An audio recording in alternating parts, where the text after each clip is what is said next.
Ahí está. Bien. Ahora sí, buenas tardes a todos. Ya veo que somos una cantidad como para poder empezar. La idea es darle continuidad a lo que habíamos visto la semana pasada. La semana pasada, la otra semana en realidad, lo que hicimos fue una suerte de introducción basado en, de alguna manera, en la estructuración de nuestra Constitución. Recuerdan que les hablamos de dos grandes partes de la Constitución, una parte llamada dogmática, que es la parte donde vamos a ver todo el conjunto de derechos y garantías y las definiciones básicas de lo que es nuestro Estado, ¿no? Nuestro Estado es representativo, republicano, federal. Entonces, bueno, las primeras definiciones las vamos a encontrar en los primeros 10 artículos. Después vamos a tener un conjunto de derechos y garantías que de alguna manera establece nuestra Constitución.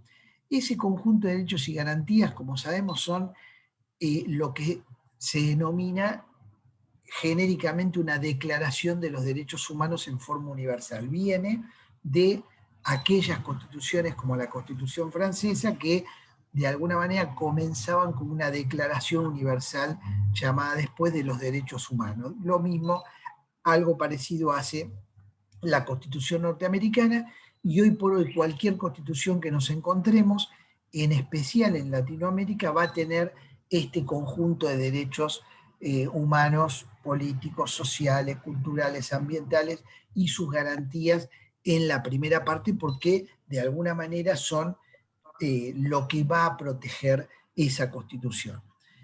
Como son derechos que surgen del hombre por ser hombre, ¿no? De la mujer, de las personas, vamos a ser más propios, en realidad podríamos decir que puede haber otros derechos que no están nombrados en la Constitución, pero que efectivamente en algún momento se expresen en forma escrita como nuevas normas, derechos, etc. Y eso es lo que pasa cuando las constituciones se van actualizando y se le van incorporando nuevas partes, nuevos derechos, etc. Todo esto merecería una charla especial, esperemos tener tiempo para poder concentrarnos en eso.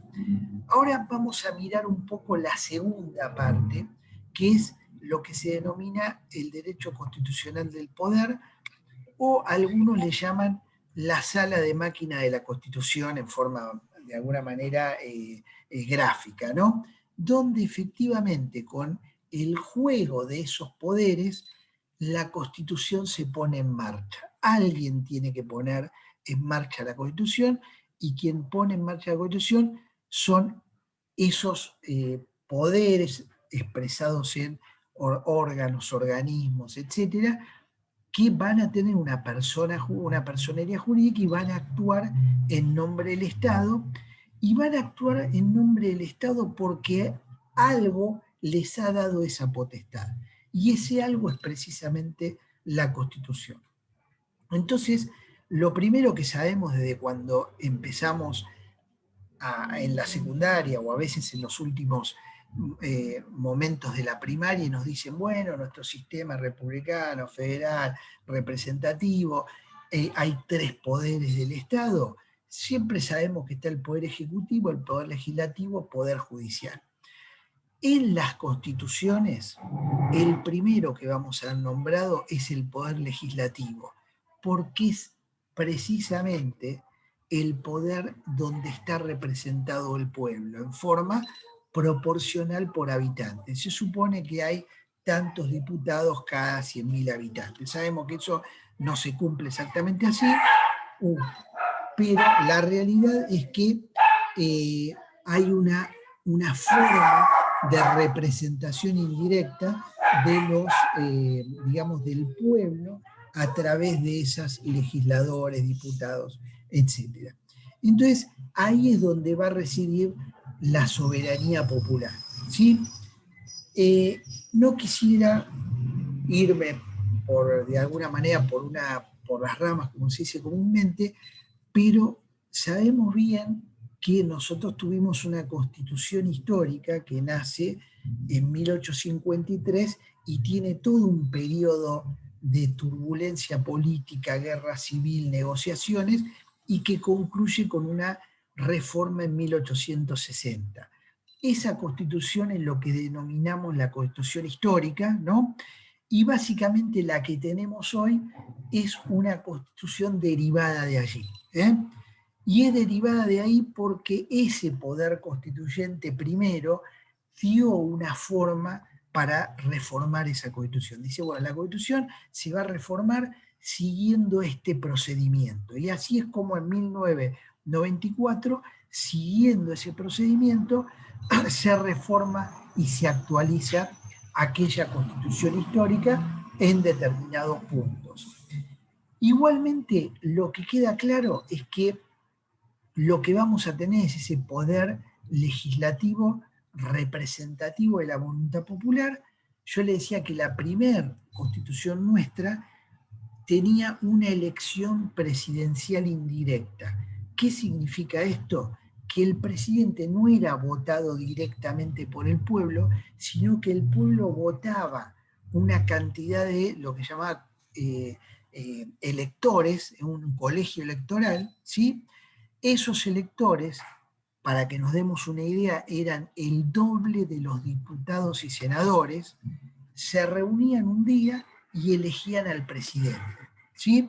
Esta fue la forma de elección en nuestro país desde 1853-60 hasta, digamos, 1949, que fue la reforma del segundo gobierno, en realidad el primer gobierno de Perón, y después tuvimos una serie de arreglos producidos por la dictadura de Lanusse que de alguna manera volvió a una elección directa como en la Constitución del 49. Pero salvo esos momentos, la elección del presidente era indirecta, con lo cual claramente los diputados y senadores directamente representaban al pueblo, en cambio los presidentes y vicepresidentes eran elegidos en forma indirecta.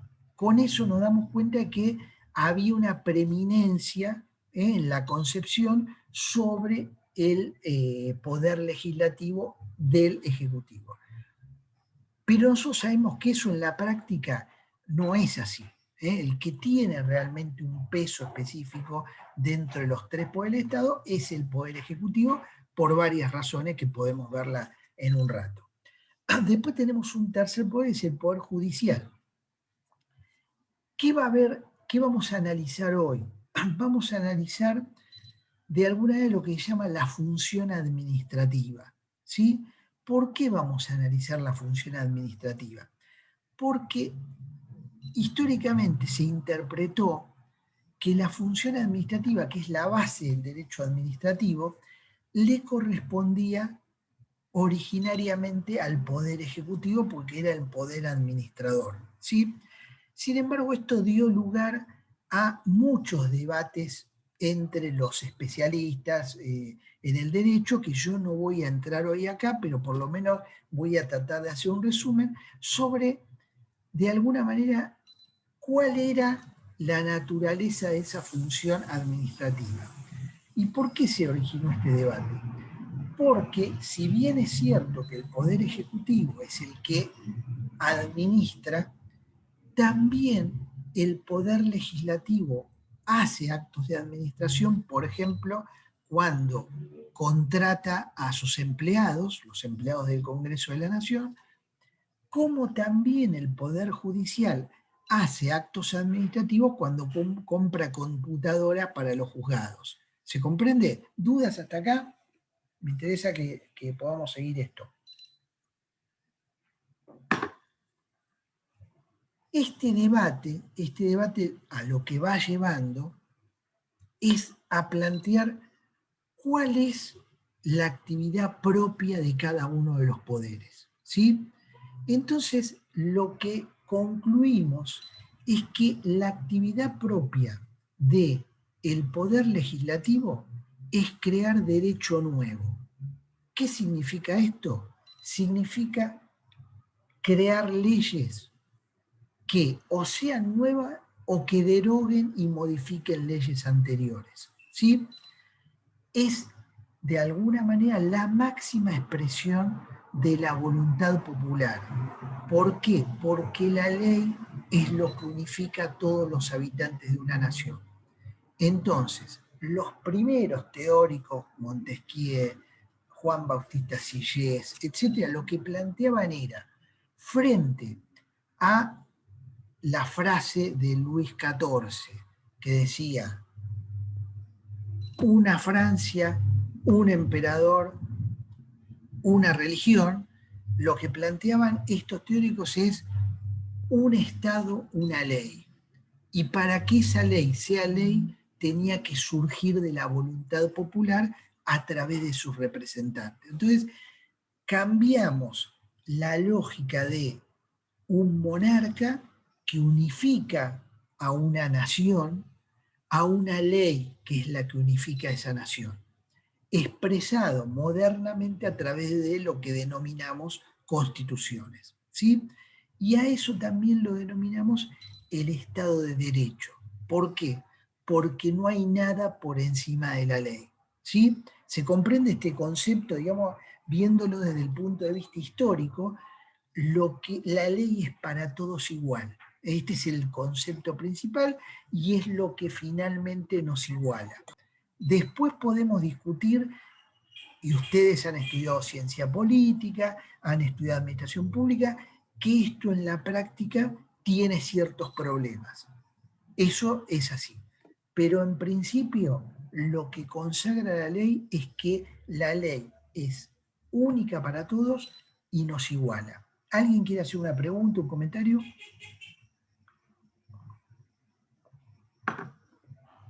Seguimos, ¿eh? Seguimos entonces, espero que estén entendiendo, que no haya problemas, por favor me lo dicen. ¿Eh? Entonces, lo propio del poder legislativo es hacer este derecho nuevo, crear derecho. Esta actividad en principio está negada al poder ejecutivo. ¿Eh? El poder ejecutivo nunca puede crear una ley de nada, ¿está? Pero sí puede hacer acciones de carácter reglamentario que se parecen a una ley. Se parecen a una ley, pero no son una ley. Después nos vamos a meter un poquito en qué significa un poco esto. Entonces, ¿cuál es la tarea propia del Poder Ejecutivo? Es una tarea residual y política. Residual porque puede hacer básicamente toda la administración, puede ejecutar lo que le mandan las leyes y dentro de lo que las leyes le dan su potestad, pero también tiene un elemento político que va a estar ahí, que a los abogados nos cuesta mucho verlo, pero que hay teóricos de la abogacía que lo han manifestado, ¿no? Y que es lo siguiente, es la dirección política del Estado. ¿Qué significa la dirección política del Estado? El presidente llega o por elección directa o por elección indirecta, pero llega con un proyecto a través de un partido político, estamos en una democracia de partidos políticos, que manifiestan una plataforma. Esa plataforma es votada o no votada por los electores, y los electores van a manifestar su preferencia por una determinada idea, proyectos.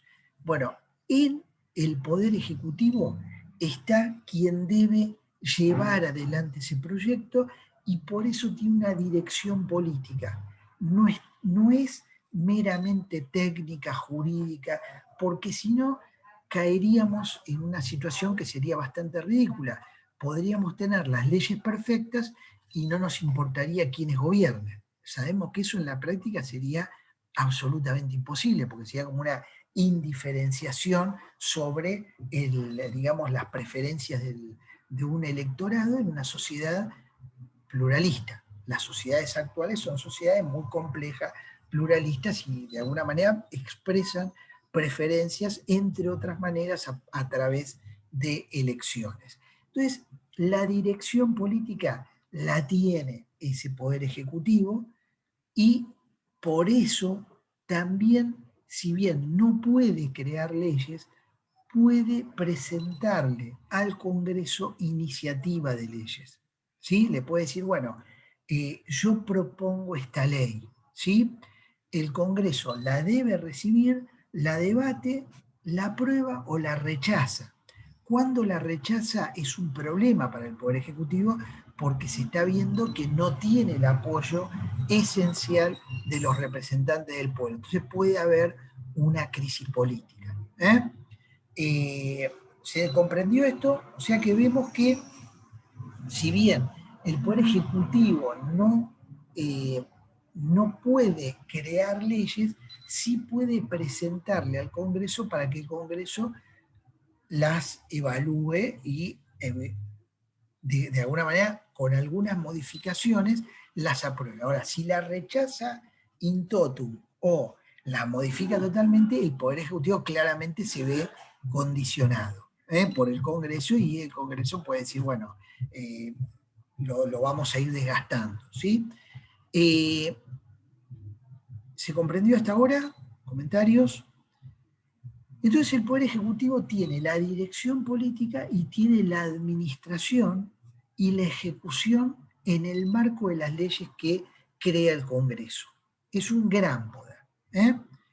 Y después tenemos el Poder Judicial, que es un poder quizá más pequeño en cuanto a la cantidad de personas, la cantidad de jueces y funcionarios, pero que tiene una función, dos funciones, digamos, muy trascendentales.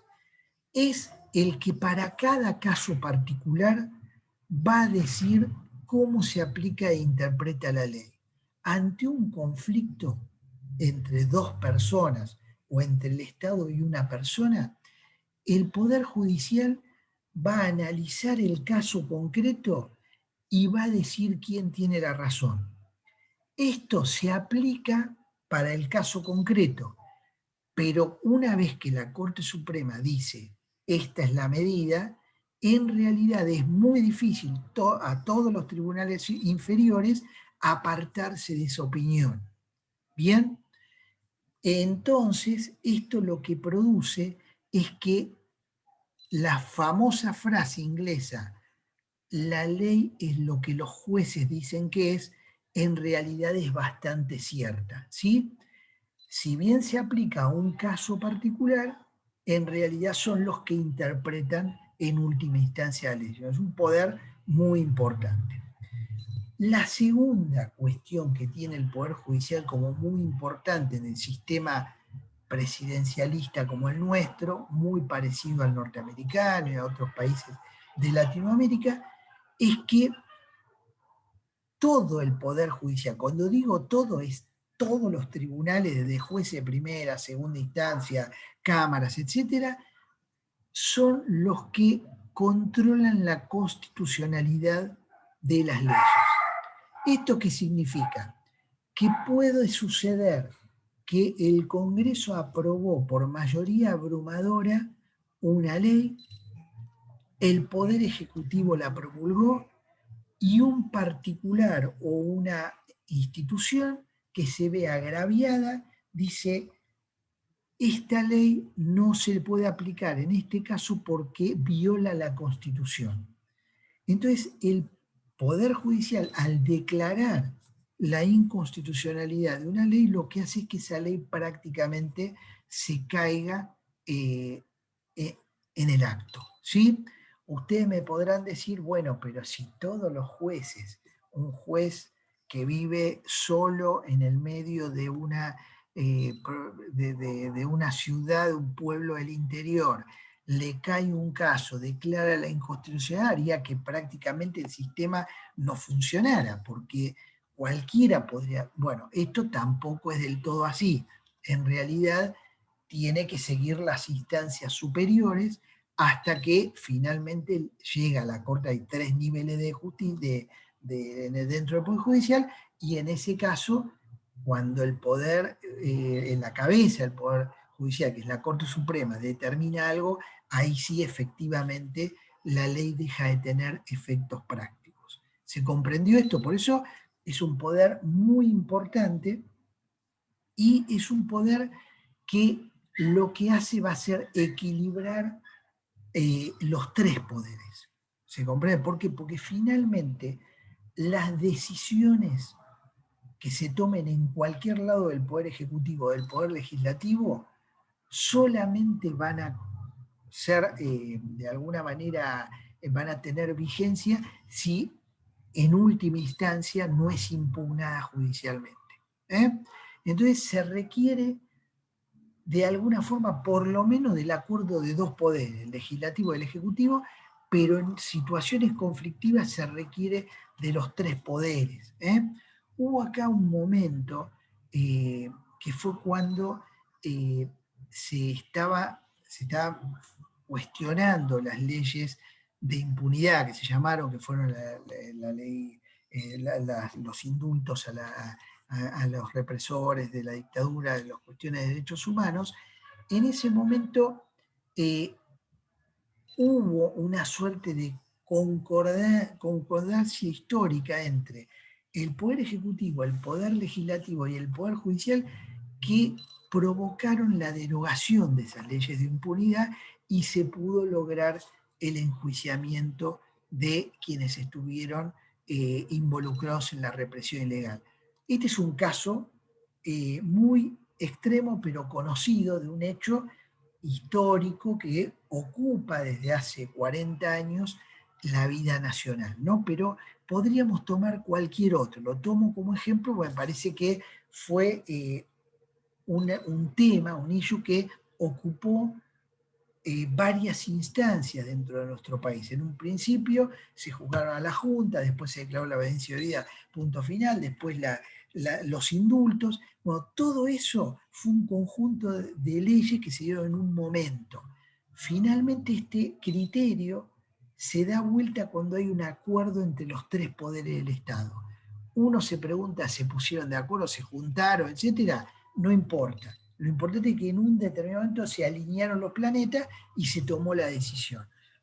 Y podríamos decir que en cualquier hecho de ley económica, todos los que nos preocupa hoy por hoy, también es importante que cualquier decisión pase por lo que se llama el proceso político. El proceso político ni más ni menos que el juego de poder entre los tres poderes del Estado. Hago un alto acá, me dicen si hay algo que quedó oscuro y lo tratamos de aclarar.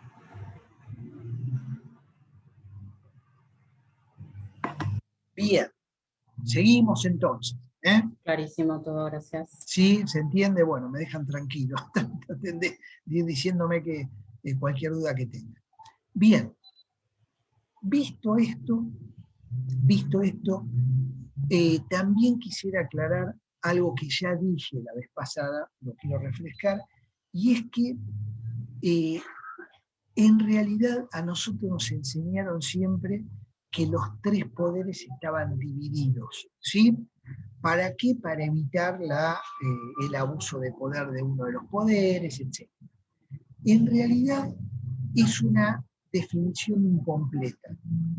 ¿Por qué? Porque los poderes están de alguna manera con funciones diferentes, pero se entiende que el poder es uno solo, ¿sí? Que es precisamente los tres poderes del Estado, por eso digo que deberían estar en línea en la medida de lo posible y se controlan, pero a la vez colaboran entre ellos. ¿Qué significa esto? Que si bien es cierto que la función propia del Poder Legislativo es crear derecho, cuando ustedes habrán escuchado que cuando la Cámara de Diputados y Senadores aprueban una ley, esa ley, para estar vigente, debe pasar por el Poder Ejecutivo y el Poder Ejecutivo publicarla en el boletín oficial. Esto significa la promulgación de la ley.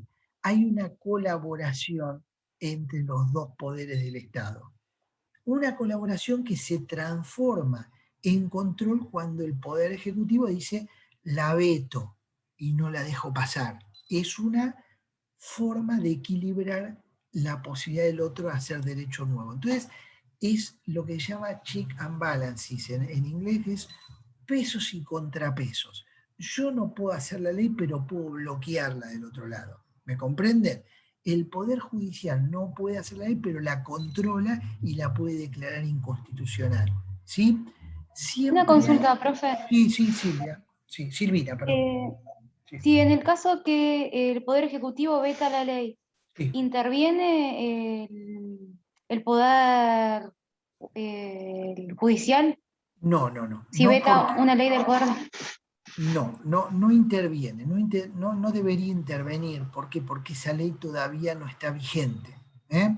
Entonces, lo que va a suceder en ese caso, y ahí vemos la otra tarea de contracontrol, si lo podríamos llamar así, es que esa ley va a volver a la Cámara de Diputados y Senadores, y las cámaras podrían insistir con una mayoría especial y decir, más allá que el Poder Ejecutivo no la quiere aprobar, porque la vetó, la insistimos con mayorías especiales y ahí el Poder Ejecutivo tiene la obligación de publicarla.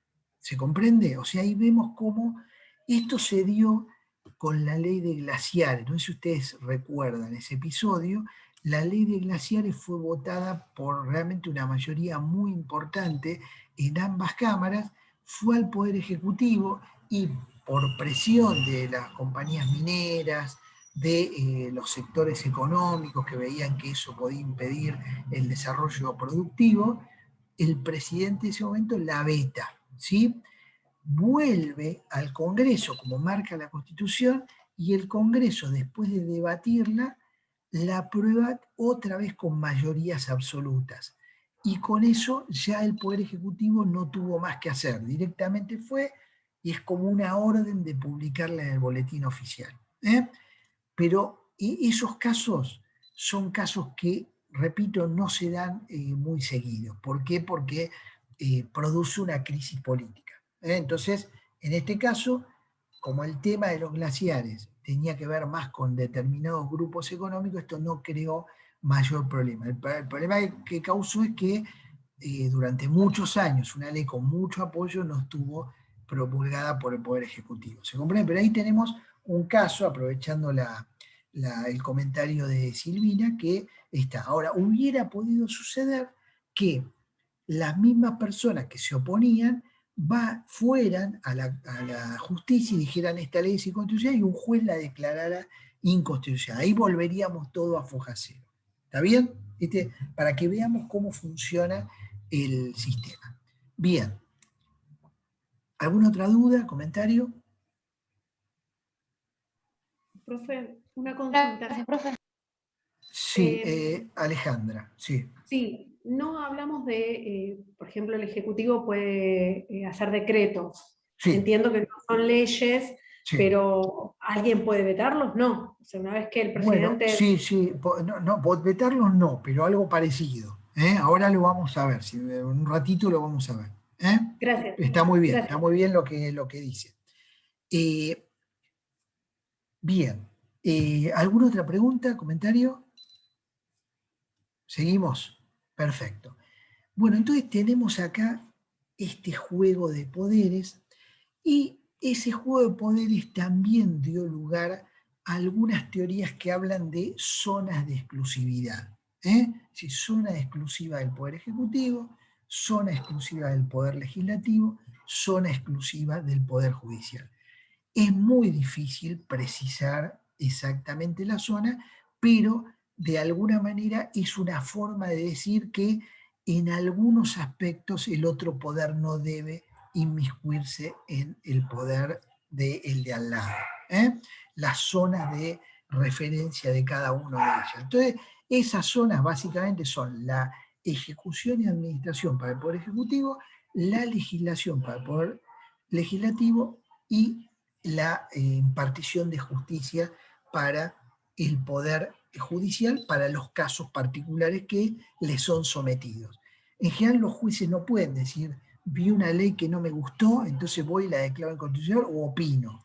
Tiene que aparecerle un caso para habilitar que el juez intervenga. ¿Sí?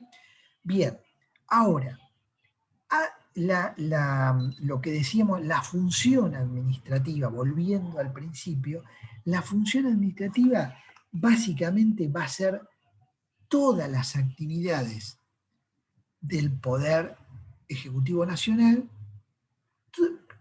y todas las actividades exclusivamente administrativas del Legislativo y del Judicial.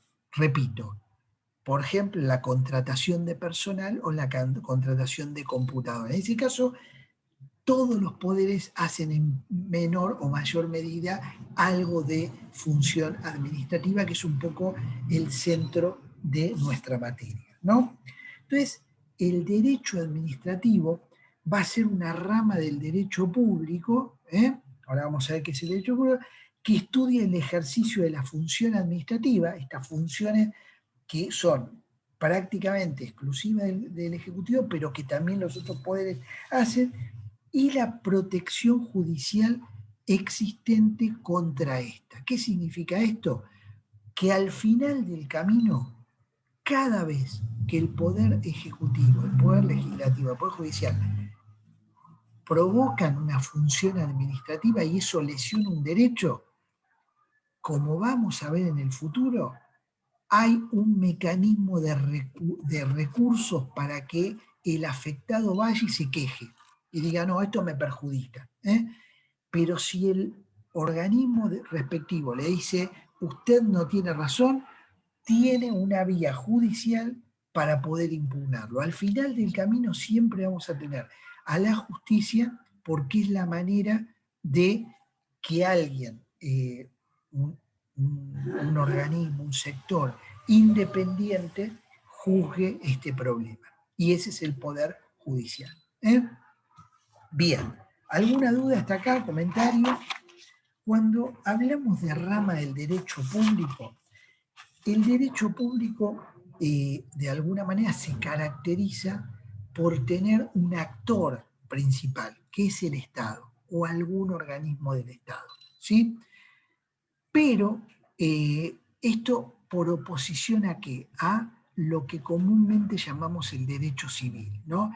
En el derecho civil es el derecho de las personas, de los individuos. En el derecho civil vamos a ver los matrimonios, son dos personas que de común acuerdo deciden armar una familia, armar esta suerte de unión matrimonial, ¿sí? Tenemos los casos de las sucesiones, familias que pierden un familiar y hay que ver qué se hace y cómo se distribuyen esos bienes. Vamos a tener los contratos entre las personas, donde las personas son relativamente iguales. Entonces ahí vamos a tener el derecho privado, el derecho civil, ¿sí? En el derecho público vamos a tener al Estado presente, ¿sí? Esta situación de Estado presente hace que haya alguien con un poder exorbitante frente a un individuo. Siempre que está el Estado, un individuo o un grupo de individuos, está claro quién tiene más poder. Entonces, en ese caso, el derecho público, de alguna manera, interviene en la protección del más débil. ¿Qué nos encontramos en el derecho público? El derecho constitucional, que es el derecho público por excelencia. El derecho político, por ejemplo, cuando en el derecho político tenemos cómo se organizan las elecciones, cuáles son los derechos del electorado. Tenemos también dentro del derecho público el derecho administrativo. ¿Por qué? Que es lo que vamos a ir centrando en nuestra materia. Porque es ese derecho que en última instancia tiene muchas aristas, pero hay una que es la principal. ¿Cómo se protege al ciudadano que va a solicitar algún derecho al Estado y frente a la arbitrariedad del Estado? ¿Se entendió esto? Entonces tenemos, el derecho público se caracteriza precisamente por la materia y por este actor clave que es el Estado, ¿sí? Por ejemplo, el derecho laboral se lo considera dentro del derecho público también. ¿Por qué? Porque sus normas no pueden ser dejadas de lado por los particulares que intervienen. Por ejemplo, una empresa y un empleado, si el empresario le dice, bueno, mirá, yo en realidad te voy a poner que trabajás 8 horas, pero vas a trabajar 16. Y el empleado, si está de acuerdo, firma, ¿sí? Ese contrato de trabajo, ese contrato de trabajo es nulo. ¿Por qué? Porque las cláusulas no son disponibles por las partes. ¿Eh? Por más que sea una pyme muy pequeña y un empleado que parece que no hay una relación, digamos, de despareja entre ambos.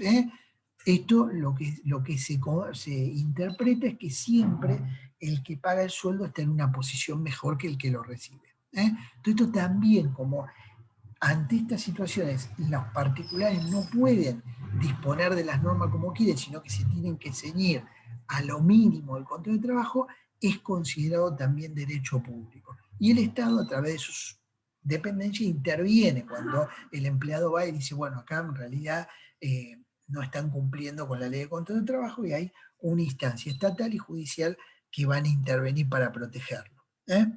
Bien. ¿Dudas hasta acá? ¿Comentarios?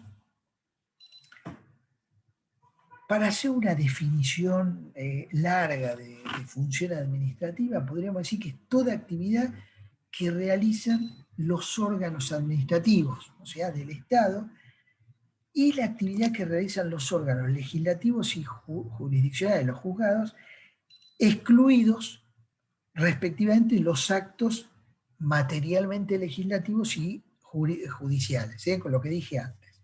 Como así también las funciones del poder jurídico o económico ejercidas por particulares merced de una potestad conferida del Estado. ¿Qué significa esto? Muchas veces el Estado delega potestades en personas cuando le da una concesión de un bien público, para que exploten un terreno, o no sé, un terreno para poner un corralón en terrenos fiscales.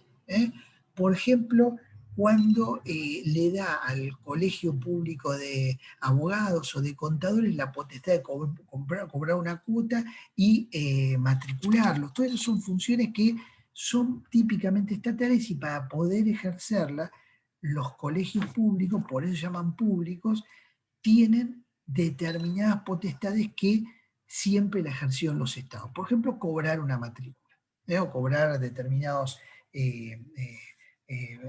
tasas para poder ejercer la profesión.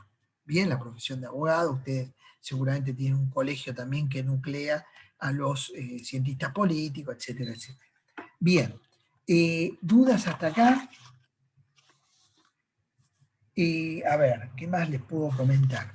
Porque no me gustaría terminar sin ver esa pregunta que nos hizo, creo que Alejandra. Déjeme ver si puedo compartir pantalla y lo tratamos si no lo digo, a ver si lo tengo. Bien. Ahí están viendo los gráficos, perdón, el PowerPoint. Sí, sí. Sí, Bueno, sí. perfecto. Bueno, en esta materia, como en otras materias de derecho, se dice, bueno, ¿cuáles son las fuentes del derecho? Cuando se habla de fuentes de cualquier tipo, es el manantial donde surgen las cosas, ¿no? Por llamarlo de alguna manera. Bueno, ¿de dónde surgen los derechos que conocemos? ¿Sí? Y básicamente surgen vamos a tratar de dos grandes fuentes, ¿no? Una fuente que se llama deliberada, o sea, donde participa ciertamente una discusión, ¿sí? Entonces, ¿qué nos vamos a encontrar? Nos vamos a encontrar con la legislación. Todo lo que es la ley, etcétera, es una fuente deliberada, porque precisamente la condición de la ley es que haya pasado por el Congreso, se haya discutido en comisiones, después por el plenario de las dos cámaras y surja, ¿sí? Otra fuente son las sentencias. Como vimos, las sentencias es una importante fuente digamos, de derechos, porque es la interpretación de una ley en el caso concreto. También los contratos son fuentes de derecho. Siempre los contratos es la ley entre las partes. Entonces, ahí tenemos un montón de cuestiones que son importantes tener en cuenta. Después tenemos una serie una gran fuente, que es lo que se denomina las fuentes espontáneas. ¿Por qué fuentes espontáneas? Son más difíciles en comprenderla dentro de nuestro sistema jurídico, es muy utilizada en el sistema anglosajón, que tiene que ver con la costumbre y tiene que ver con civilizaciones con mucha tradición, por ejemplo los ingleses, ¿no? Que se utiliza mucho esto. Pero también la jurisprudencia, ¿no? Cuando la Corte Suprema de Justicia, jurisprudencia, vamos a unificarlo lo que se llama precedentes judiciales y jurisprudencia, que son parecidos aunque no son lo mismo, ¿no? La jurisprudencia es cuando la Corte Suprema de Justicia emite un fallo para un tema determinado, pero aplicando determinada norma e interpretándola. Esa interpretación es, de hecho, la interpretación obligatoria para todos los tribunales inferiores. Entonces, todos los casos parecidos se van a fallar, por llamarlo de alguna manera, de la misma manera. Ustedes saben que hubo muchos casos de jubilados en nuestro país, ¿no? En los casos Badaro 1, Badaro 2, ¿qué es lo que sucede ahí? Bueno, la Corte Suprema, después de muchos años, fijó una posición respecto de los aumentos para los jubilados. A partir de ese momento, lo que se hizo obligatorio es que el Congreso se volviera a reunir y fijara las remuneraciones de acuerdo a los criterios fijados por Badaro 1 y Badaro 2. ¿Esto qué significa? Que la jurisprudencia llamada Badaro, porque la presenta un jubilado ya con ese apellido, lo que ni se debe imaginar lo famoso que se hizo con esto, ¿no? La realidad es que a partir de ahí lo que está diciendo la Corte Suprema es: estos son los criterios que yo voy a aprobar. Cualquier ley que no los respete, en 1 año, 2 años, 3 meses, en algún momento va a ser declarada inconstitucional. Entonces, tiene una fuerza realmente muy importante esta jurisprudencia. No voy a entrar en los precedentes judiciales, lo voy a pasar por alto, porque de alguna manera tiene mucho que ver más con otros países. Entonces, perdón, Héctor. Sí, claro. Y una consulta. ¿Y Sí. sentencias dónde entraría? O sea, ¿cómo? Los tribunales inferiores, los tribunales inferiores. Pero ¿pueden marcar precedentes en nuestro sistema? ¿O se Bueno, tiene que en adaptar un realidad, código? no. En realidad, cada vez que hay una sentencia de primera, segunda instancia, en realidad los abogados la toman porque dicen, bueno, en tales casos esto se interpretó de esta manera, y ya como lo dijo un juez, tiene un argumento de autoridad por ese juez. No va a ser obligatoria para el juez de al lado, pero tiene cierto peso. ¿Bien? Ahora, si eso va escalando y llega hasta la Corte Suprema y la Corte Suprema lo interpreta igual, significa que eso pasa a ser jurisprudencia. ¿Se entiende? ¿Y la jurisprudencia tiene carácter obligatorio? La jurisprudencia, yo le voy a comentar lo siguiente. La realidad es que la jurisprudencia en la práctica tiene carácter obligatorio para los tribunales inferiores, pero ha habido situaciones, vamos a llamarlo así, de rebelión de los tribunales inferiores, y posteriormente la Corte Suprema ratificó su jurisprudencia, la propia, y de alguna manera reprendió a los tribunales inferiores. ¿Está? En la práctica, cuando uno hace todo el camino, es como si fuera obligatoria, ¿se comprende? Esto ha pasado, pasa seguido en casos penales, en casos, digamos, en casos de jubilados y demás, donde la Corte intenta ordenar eso como obligatorio. Hay un tipo de sentencias que pasan a ser obligatorias que se llaman las sentencias plenarias, que es cuando todas las cámaras unifican y dicen, bueno, acá tenemos un problema que es común, que se va repitiendo, que es parecido, y que los diferentes juzgados toman posiciones diferentes. Entonces tenemos que terminar con esto porque es un desorden y no puede ser que casos similares se fallen de formas disímiles. Entonces se reúnen en plenario de llama de las cámaras, no quiero confundirlo con esto, y se toma un criterio. Dice, bueno, este va a ser el criterio de ahora en más para todo lo que hay para abajo. ¿Se entiende? Perfecto. Bien, bien, bien. No quiero meterme en los detalles, agradezco la pregunta, pero a veces no quiero confundirlos a todos, ¿no? Me importa que lo podamos seguir. Bien, la legislación es, de alguna manera, el arquetipo de la creación deliberada, o sea, la creación de norma nueva, ¿no?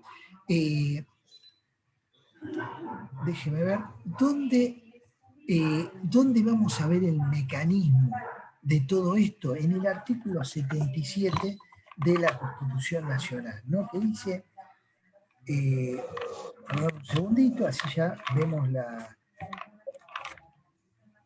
las leyes pueden tener principio en cualquiera de las cámaras del Congreso, por proyecto presentado por sus miembros o por el Poder Ejecutivo. Es lo que le decía antes.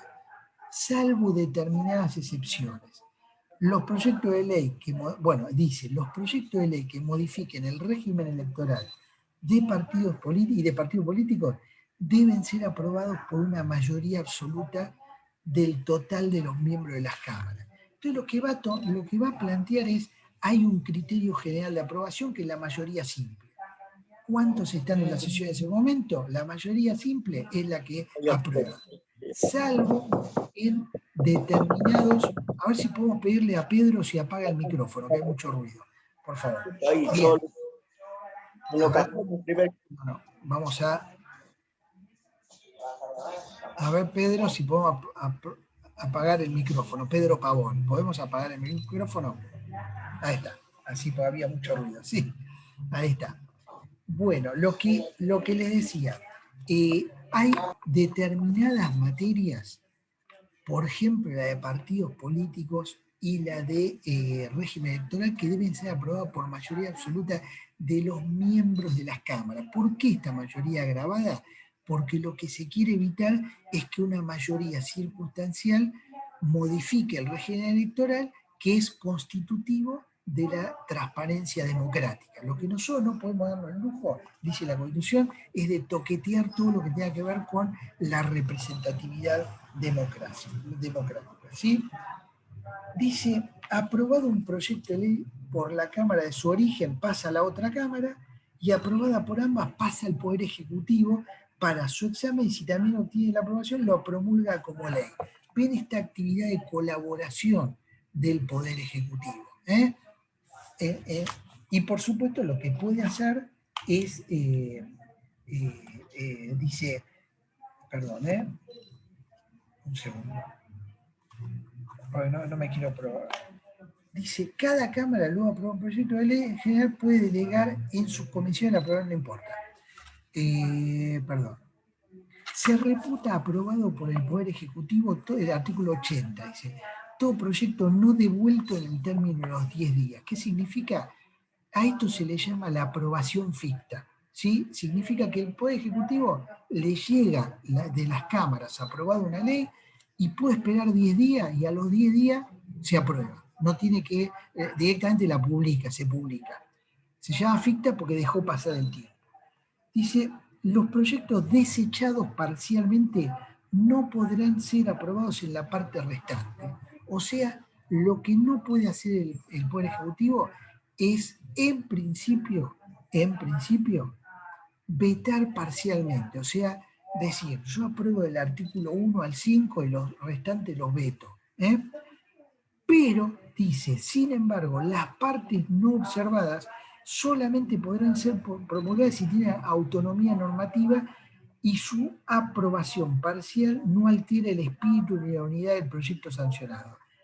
O sea, da un huequito para que pueda haber un veto parcial cuando no le quite lógica a la ley. Por supuesto, esto termina en la Corte Suprema interpretando si esto siempre pasa un poco así. Bien. Perdón, Héctor. Sí, dígame. O sea, el organismo que define si ese veto parcial modifica o no el sentido original de la ley es la Corte Suprema. Claro, por supuesto, siempre que haya alguien una persona, una ONG, alguien legitimado y que diga, a mí ese veto me perjudica. En ese caso solamente puede intervenir la Corte Suprema. No es que dice, un veto parcial, voy a opinar. ¿Me compré? Esto es muy importante. Porque ese sistema de aprobación previa lo tienen los países europeos a través de lo que se llama el Tribunal Constitucional. Hay varios países latinoamericanos que también lo tienen. O sea, hay un tribunal que dice, antes que nada, si esa ley es constitucional o no, le hace un examen previo. ¿Se comprende? Nosotros ese tribunal no lo tenemos. La ley sale, se promulga y tiene su vida. Hasta que alguien dice, a mí esto me está complicando. Bueno, un caso.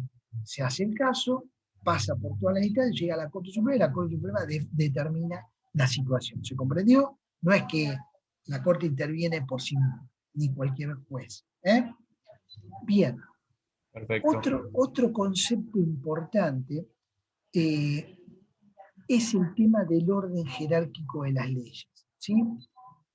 Lo que voy a decir les va a parecer una cosa de sentido común, pero tiene que ser aclarado y establecido. Hay una jerarquía de leyes. ¿Sí?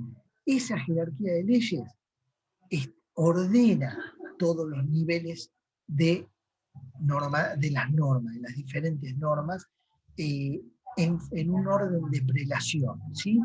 Y ese orden de prelación también da una cadena de validez. ¿Esto qué significa?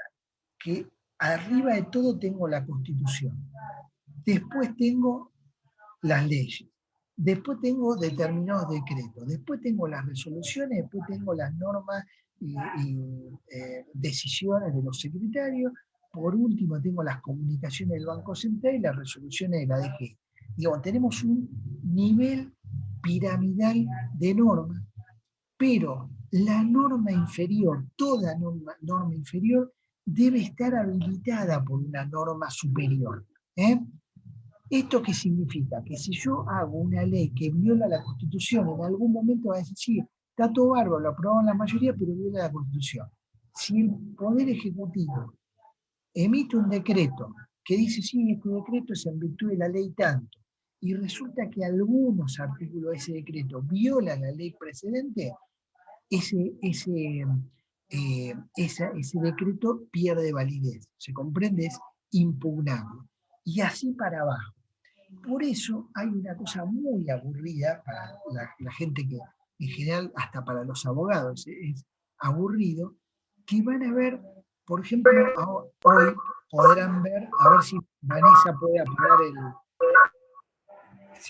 puede apagar a menos que te hagas una pregunta. Si te hagas una pregunta, no. ¿Sí? Ahí está. Bien. Lo que les estaba contando, hoy, por ejemplo, van a ver ustedes seguramente algún tipo de decreto de regulación de las restricciones. ¿Sí? ¿Qué van a ver en ese decreto? Van a ver, visto la Constitución Nacional, que en el artículo tanto habilita al Poder Ejecutivo a tal cosa, visto la ley tanto, visto, y va a haber una cadena de autorizaciones. Entonces, con estas atribuciones y con estos permisos, vamos a cerrar desde las 8 de la noche hasta las 6 de la mañana. ¿Me comprenden? No va a ser el decreto, va a decir, artículo primero, desde las 11 de la noche hasta las 6 de la mañana nadie puede salir. No, va a haber una cadena de autorizaciones respetando la jerarquía. De esta manera, lo que va a querer hacer, por ejemplo, va a decir, yo no lo hago porque se me ocurrió a mí. Lo que hago es seguir una cadena de permisos que me dan las diferentes normas superiores y tomo esta decisión. ¿Se comprende esto? Esto, repito, que es de sentido común, en realidad, en países como los nuestros, ¿no?, que tienen una proliferación legislativa que es bestial, ¿no?, donde ya hasta los expertos se pierden. Ustedes sabrán que hay abogados expertos en derecho penal, en derecho financiero, cada vez es más finita el área de especialización. ¿Por qué? Porque la cantidad de normas que hay es tan grande que para no perderse se busca de especialistas como si fueran los médicos que uno atiende la mano, el otro el corazón, el otro la cabeza, etc. Bueno, acá pasa algo parecido y esto es producto de que hay un gran entramado de normas que hace muy difícil el conocimiento de esas normas. Ahora, el secreto siempre, esto me lo enseñaron mis primeros profesores, está en mirar la Constitución y las dos primeras normas en importancia. Porque muchas veces nos vemos en esa maraña que no podemos salir y resulta que ya la Constitución lo resuelve. Es inconstitucional, no se puede hacer así. ¿Me comprenden? Por ejemplo, ustedes habrán escuchado en los últimos días el caso de la suspensión de las PASO. Lo escucharon, ¿verdad? Hay un proyecto de suspender las PASO. Podemos estar a favor o en contra, no nos vamos a meter en los que estamos hoy acá a opinar sobre las PASO. Lo que sí está claro es que la Constitución dice, si se va a tomar una decisión en el campo de la ley electoral o de los partidos políticos, tiene que haber mayoría absoluta. O sea, que más allá de lo que opinen los gobernadores que quieren suspenderla, lo que opinen, va a tener que caer en el Congreso y en el Congreso, si no hay un acuerdo con la oposición, esa ley no se puede cambiar. ¿Se comprendió? Esto es importante. Entonces, se discuten, uno ve en los diarios, sí, hay un decreto, hay un proyecto, todos hablan, pero en realidad va a tener que haber una ley. Si no hay una ley, esto no se va a poder aplicar, más allá de lo que cada uno opine sobre el particular. ¿Se entendió esto? La Constitución, sí, nos marca esta limitación. Héctor, Sí. ¿mayoría absoluta de 2/3 partes? No. Vamos a, ya que viene la pregunta, vamos a tratar de aclarar este punto, ¿no? Hay varios tipos de mayoría, ¿sí? Establecidas en la Constitución. El principio general es el principio democrático de la mayoría simple. Gana el que tiene mayoría simple. ¿Qué es mayoría simple? Los que están dando quórum más de la mitad. ¿Se comprendió? Ahora, si el quórum, como sabemos, el quórum es más de la mitad, o sea, ya tenemos ahí de 257 necesitamos 130, ¿sí? Supongamos un caso concreto que diga mayoría simple, una alianza corta de 2 o 3 partidos pueden obtener 130 votos y aunque esos partidos no estén de acuerdo, con más de la mitad de esos 130 votos se aprueba una ley. ¿Se comprende? Ahora, cuando se requiere una mayoría especial de la mayoría absoluta de los miembros, ahí no importa los que estén presentes. Tiene que ser 130 votos. ¿Se comprendió esto? ¿Dudas? En el otro eran, a ver, déjenme ver, serían 65 votos, 66 votos. ¿Sí? Mayoría simple, 66 votos. El que consiga el 66 votos y el quórum aprueba todas las leyes.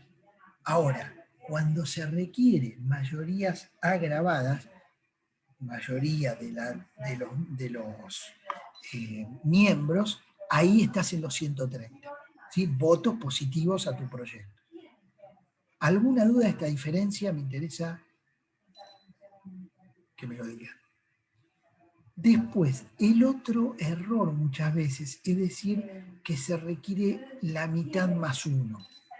Esto no es así, es más de la mitad, porque cuando tenemos un número impar para votar, es imposible dividir uno por la mitad. Con tener más de la mitad ya está, ¿me comprenden? Entonces ahí también tenemos un caso de definición. Es siempre más de la mitad.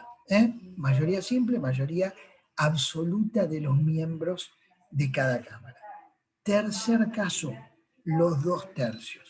Los 2/3 pueden ser o de los presentes o de los miembros de la Cámara. Igual juego, ¿sí?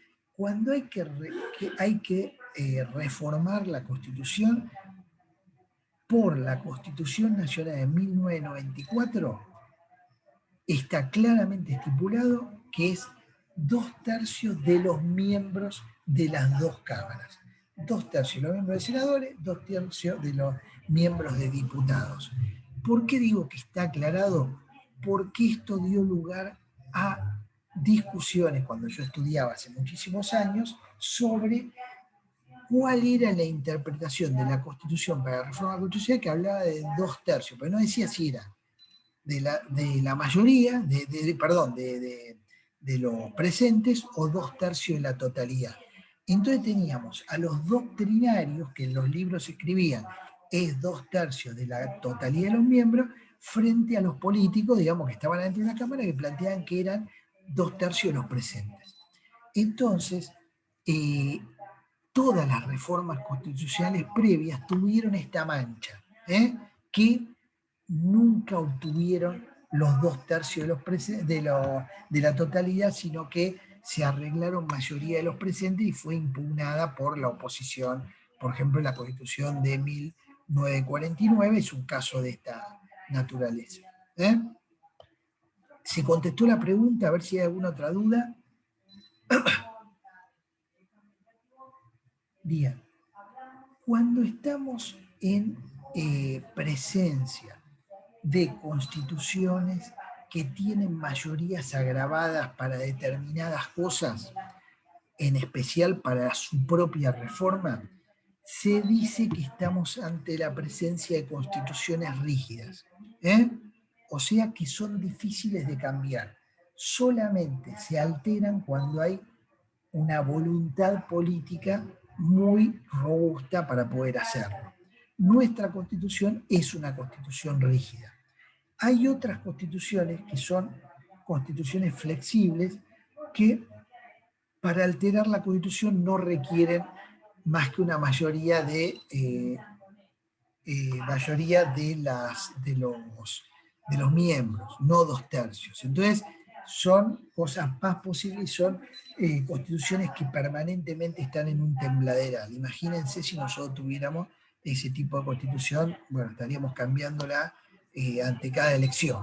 Lo bueno de nuestro sistema es que nuestra constitución es muy estable, a pesar de todo lo que se dice por ahí. ¿Dudas hasta acá? ¿Comentarios? Bien. Un segundito. Profesor, ¿podría mandar el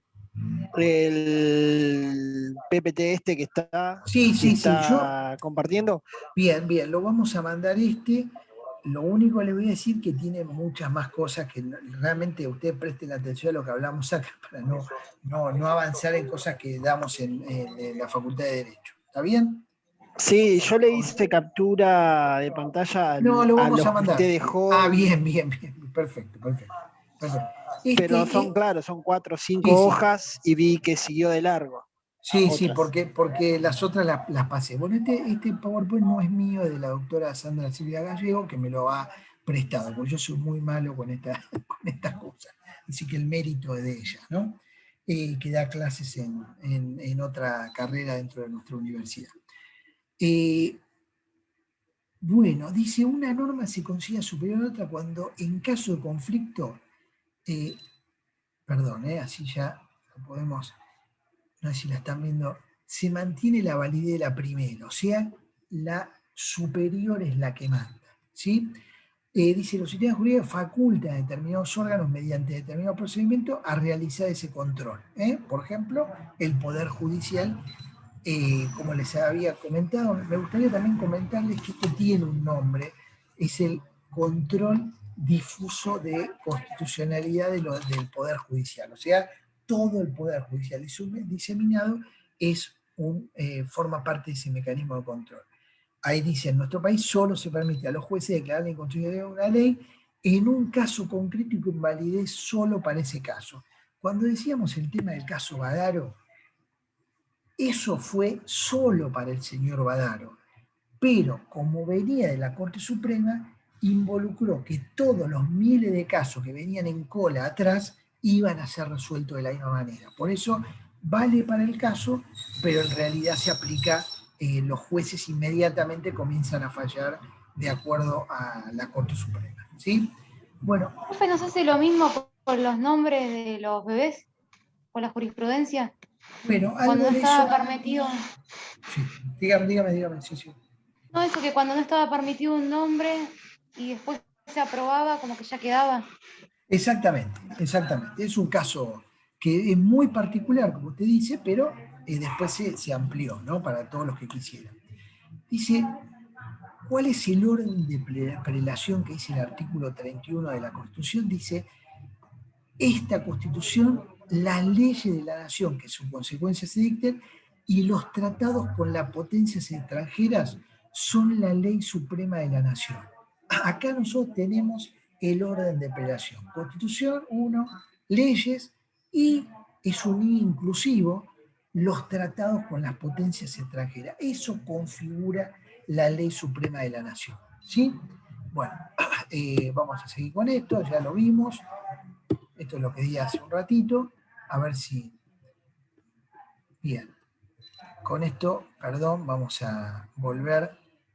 Ahí nos vemos todos, ¿puede ser? Sí, ahí estamos. Perdón, a ver si dejar de compartir pantalla. Ahí estamos. Bien. Con esto hicimos un repaso y yo creo que podríamos ir terminando de lo que se llama las fuentes del derecho, en este caso el derecho administrativo. Me gustaría también leerles del Código Civil. El Código Civil, como les dije, es el código de los individuos, de las personas, pero cuando se trata de las partes generales, son de aplicación para todo tipo de leyes. Es el código después de la Constitución, es, digamos, la norma más importante porque influye Héctor, sobre nuestra vida. Sí, perdón. Héctor, una pregunta antes de cambiar de tema. Francisco, sí. Sí. Si yo, digamos, el caso va a dar lo que vos decías, que se falla de determinada manera y a partir de eso presenta jurisprudencia, no sé cómo se dice.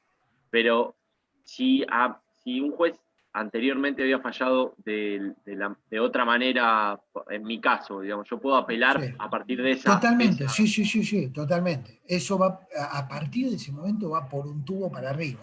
¿Está? Claro. Esto es la se ventaja. destapa una olla problemática, Totalmente, digamos. totalmente. Sí. Imagínense en un caso como ese, verán miles y miles de casos que exigió que el Estado tomara determinada, modificara leyes, estableciera planes, etc. Bien. Dice la ley, el Código Civil, perdón, el Código Civil y Comercial nuevo, en el artículo 4 dice, las leyes son obligatorias para todos los que habitan el territorio de la República, sean ciudadanos o extranjeros, residentes, domiciliados o transeúntes, sin perjuicio de leyes especiales, por ejemplo, leyes diplomáticas, un embajador, ¿no? Entonces acá tenemos la aplicación territorial. Es decir, bueno, ¿cuál es el ámbito de aplicación de la ley? Es todo el territorio a todas las personas que estén caminando por el territorio. ¿Sí? ¿Desde cuándo rigen las leyes? El artículo 5 dice, las leyes rigen después del 8º día de su publicación oficial o desde el día que ellas determinen. Son dos cosas que pueden suceder, más la tercera, que el presidente o la presidenta dejen pasar 10 días y con eso es la promulgación automática. A partir de esos 10 días, 8 días ya están vigentes. Puede suceder que la ley diga a partir del día de su publicación. Bueno, en ese caso no hay que esperar 8 días. Está publicada y ya está vigente. El artículo 7, no lo voy a meter en el 6 porque más complica, es una cosa muy una técnica de cómo se cuentan esos días. Eficacia temporal. A partir de su entrada en vigencia, las leyes se aplican a las consecuencias de las relaciones y situaciones jurídicas existentes. Hay relaciones jurídicas, hay situaciones, bueno, a partir de ese 8º día, la ley comienza a regir esas relaciones. Y esta frase es muy importante, las leyes no tienen efectos retroactivos, sean o no de orden público. Este es un concepto que hace a la seguridad jurídica. No podemos aplicar una ley que todavía no existe o o la que existe en forma retroactiva para situaciones pasadas, porque en realidad alteraría la vida de todas las personas. Excepto disposición en contrario, puede haber situaciones muy puntuales que haya que resolver y que esa ley tenga efecto retroactivo. La ley penal jamás puede tener efecto retroactivo, es una limitación de hierro en la Constitución Nacional, pero puede haber determinadas leyes que en una situación muy conflictiva digan, bueno, en realidad esos conflictos que no están resueltos los vamos a resolver para atrás de esta manera. ¿Se comprende? Pero son casos realmente muy excepcionales. La retroactividad establecida por ley no puede afectar derechos amparados por garantía constitucional. Por ejemplo, la ley penal, sería el caso, ¿no? Bueno, y después acá se los leo porque es casi cómico. Esto es lo que se llama una ficción jurídica, ¿sí? Los abogados tranquilizamos nuestra conciencia a través de determinadas cosas que se llaman ficción jurídica, o sea, establecer situaciones que sabemos que son improbables como que son la norma. Dice, la ignorancia de la ley no sirve de excusa para su cumplimiento, si la excepción no está autorizada en el ordenamiento jurídico. O sea, las leyes se consideran conocidas por toda la población y nadie puede decir, no hice esto porque no sabía que existía la ley. Sabemos que esto es una ficción jurídica, pero es una manera también de estabilizar situaciones. Es decir, bueno, nadie puede alegar que no conoce la ley, pero imagínense conocer el Código Civil, miren lo que es, cada norma del Código Civil. Imposible, ni los abogados podemos conocerlo. Entonces, eso se llama ficción jurídica. Se lo da por hecho y bueno, nadie podría alegar y yo no sabía, a menos que sea un tecnicismo que debe estar previsto en la ley. Bien, bueno, con esto yo diría que paramos por hoy. Mi plan sería que en la próxima reunión veamos